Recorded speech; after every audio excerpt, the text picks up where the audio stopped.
নমস্কার। এখন চন্দ্রমল্লিকার পরিচর্যা এবং কেয়ার সম্বন্ধে আমার যা নলেজ আছে সেই ব্যাপারটা আপনাদের সাথে শেয়ার করব। কিছুদিন আগে আমি একটা ভিডিও করেছিলাম, তাতে চন্দ্রমল্লিকার কাটিং করে পটিং করা দেখিয়েছিলাম। পটিং করার পর সেটা পরিচর্যা কীভাবে আমরা করব সেই ব্যাপারে আমি আপনাদের বলবো। তো চন্দ্রমল্লিকা কাটিং করার পর যখন রুট আসার পর ওটাকে পটিং করতে হয় মিক্সিং মাটির মধ্যে, পলিব্যাগে অথবা টবে।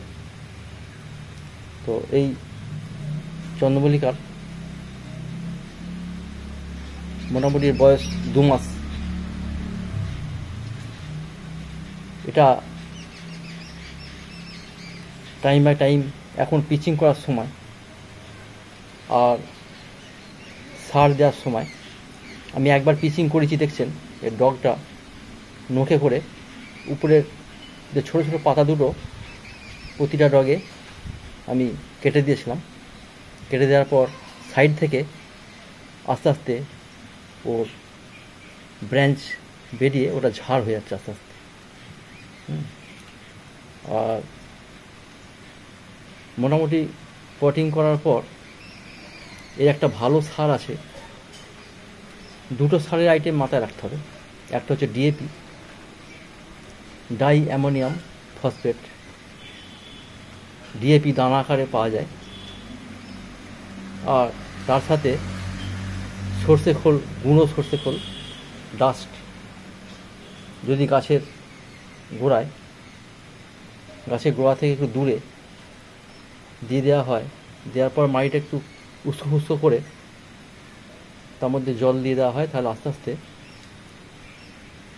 ওর শেকড়ের মধ্যে, রুটের মধ্যে ওর সারটা যেতে থাকে। তবে এক্ষেত্রে যেহেতু বর্ষার সময় চলছে, গাছের মাটি এমনিতেই ভিজে, যাদের অবশ্য শেডের বাইরে গাছ আছে তাদের ক্ষেত্রে তো মাটি ভিজেই আছে, সুতরাং জলটা খুব কম দেবেন। মাটি একটু শুকনো হলেই জল দেবেন, না হলে একটা গাছে 1 কাপ 2 কাপ পরিমাণ মতো মাটিটা খালি ভেজে এরকম জল দেওয়া দরকার। আর মাটি তৈরিটা যখন পটিং করেছিলাম, মিক্সিং মাটির মধ্যে দিয়েছিলাম 60% মাটি, 40% গোবর, কম্পোস্ট গোবর, মানে যে গোবরটা আগে তুলে রেখে ওয়েদারের মধ্যে রাখা হয়, 5 মাস 6 মাস পর সেটা ডাস্ট হয়ে যায়, ডাস্ট করে মাটির সাথে মেশানো হয়। তো যদি অল্প পরিমাণ মাটি মিক্সিং করেন তাহলে একটা মগ নেবেন, 6 মগ মাটি, বাগানের মাটি, নর্মাল মাটির সাথে 4 মগ গোবর একটু গুঁড়ো করে মিশিয়ে দেবেন। তার মধ্যে 1 মগ বালি স্যান্ড, পরিমাণ মতো একটু বোন ডাস্ট দিলেই হবে, আর বোন ডাস্ট না দিলেও চলবে। এইভাবে মাটিটা মিক্সিং করে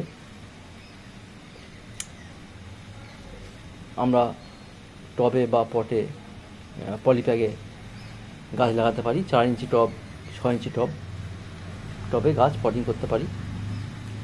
আর পটিং করার 10 দিন পর এই সারটা ডিএপি দানা একটা টবের জন্যে 6 থেকে 7টা দানা, আর 1 চামচ থেকে 1.5 চামচ সর্ষে খোল যদি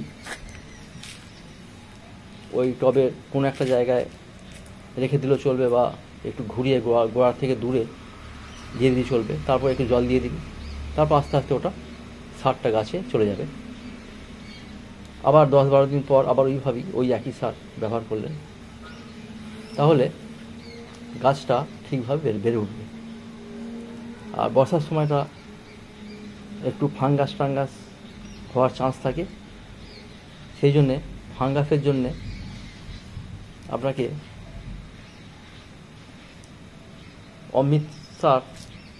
অমৃতস্টার 2 লিটার জলে 1 ml বা 20 ড্রপ মিশিয়ে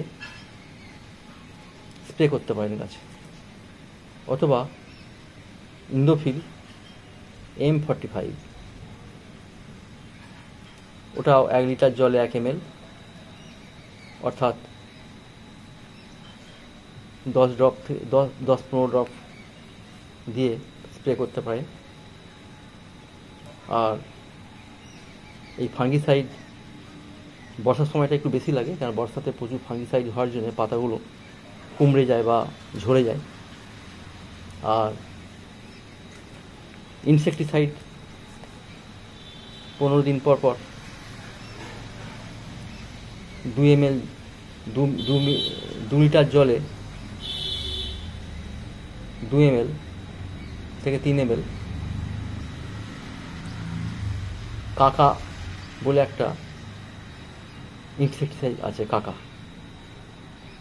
কাকা 2 ml 1 লিটার জলে গুলে যদি স্প্রে করা যায়, তাহলে ভাইরাস ব্যাকটেরিয়া আক্রমণ থেকে গাছকে রক্ষা করা যায়। এইভাবে যদি পরিচর্যা করা যায়, আর মাঝে মাঝে পিঞ্চিং করবেন গাছের ডগগুলো, তাহলে গাছের ঝাড়, এইভাবে ঝাড় হবে গাছের চন্দ্রমল্লিকা। এটাও এখন গ্রোথ হচ্ছে, এটা একটু পরে পটিং করেছিলাম, এটাও পরের পটিং। এতে অবশ্য ফাঙ্গাস কিছুটা লেগেছে, কিন্তু স্প্রে করা আছে, আস্তে আস্তে সবুজ রঙ এসে যাবে। এইভাবে গাছের পরিচর্যা করতে পারলে অক্টোবর লাস্ট থেকে নভেম্বর পর্যন্ত পিঞ্চিং করতে হবে, তারপর ছেড়ে দিতে হবে। আর ওই ডিএপি খোলের মিশ্রণ 15 দিন পর দিয়ে যেতে হবে। নভেম্বরের মাঝামাঝি যদি পিঞ্চিং করা ছেড়ে দিই, তাহলে ডিসেম্বর 15 তারিখের পর থেকে পুরো গাছ ফুলে ভরে যাবে এবং গাছের ঝাড়ও হয়ে যাবে। তখন যেটা 6 ইঞ্চি পট আছে, সেটাকে আমি রিপটিং করে যদি 12 ইঞ্চি টবে করে দিই বা 10 ইঞ্চি, তখন একটা গাছে প্রচুর ফুল পাওয়া যাবে, কমসে কম 150-200 ফুল পাওয়া যাবে একটা গাছে। এইভাবে চন্দ্রমল্লিকা যদি পরিচর্যা করা যায়, তাহলে আমরা শীতের সময় প্রচুর ফুল পাবো একটা গাছে। আর গাছটা শিশিরও প্রয়োজন। এবার বর্ষা আস্তে আস্তে কমে আসছে, যাদের গাছ শেডের মধ্যে আছে তাদের বাইরে গাছ বার করে দিতে হবে, যাতে শিশিরটা পড়ে। রাত্রে শিশির খুব গাছের উপকার। যাদের বাইরে গাছ আছে তাদের তো অসুবিধা নেই, তাদের জল বৃষ্টি থেকে একটু রক্ষা করতে হবে। সেটা গাছের মাটিটা মাঝে মাঝে উঠতে ফুসতে দিতে হবে। যখন রোদ থাকবে একটু শুকিয়ে যাবে, নিচেটা একটু ফুসতে দিতে হবে, কুরপি করে মাটিটাকে লুজ করে দিতে হবে।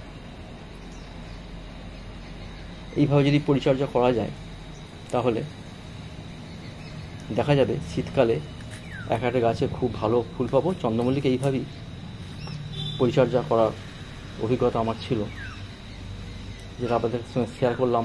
ভিডিওটা কেমন লাগলো? যদি ভালো লাগে অবশ্যই লাইক করবেন, শেয়ার করবেন, সাবস্ক্রাইব অবশ্যই করবেন, যাতে আমি পরবর্তীকালে আরও ভালো ভিডিও তৈরি করার প্রেরণা যোগায়। আপনারা সকলেই ভালো থাকবেন, সুস্থ থাকবেন। Thank you.